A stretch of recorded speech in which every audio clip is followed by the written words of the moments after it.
If you ever wanted to be a pilot, now's the time to pay attention. Meet Bert Camera from Florida. Bert has the best job in the world. He designs and flies miniature helicopters for radio-controlled model companies. When this video of Bert doing his astonishing stunts in Switzerland landed, it scored over 300,000 hits. The skill involved in this is truly unbelievable.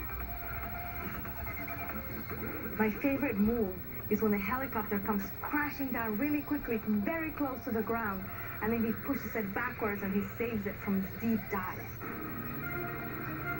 We tracked down Bert and asked him to explain how he does it. For somebody to learn to fly the way I do, it would take anywhere between 3 to 10 years. My favorite moves are the Piro flip, which is basically a pirouetting while the helicopter is flipping. It happens all at the same time. Another favorite maneuver is the tick-tock.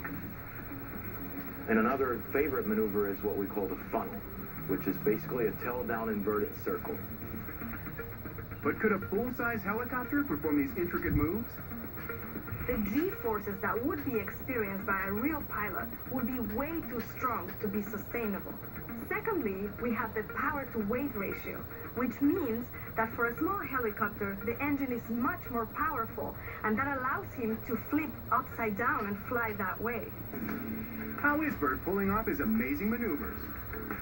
So the first control that Bert is using is the main rotor blade. Firstly, it provides lift. The next thing it does is it can actually be tilted forwards and backwards. And by tilting it, you can make the helicopter go forwards, or tilt it in the opposite direction. You can push the air out and it goes backwards. Now the other thing is, there's something called a swash plate. This allows the helicopter to tilt in all directions, which means he can do that sideways tilt and go nose up and nose down and do all those crazy motions. If I want the machine to move forward, I push forward here. If I want it to go right, I push right, left. And if I want to go back, I push back. So flying backwards is as simple as pushing back on this stick right here, and the machine will fly backwards. So the main rotor gives the helicopter lift and moves it backward or forward. But what does the tail rotor do? Without the tail, the helicopter body would just spin around. And so this rotor blade at the back keeps it nice and level. You can also change the pitch on the tail blades by moving the stick right to left.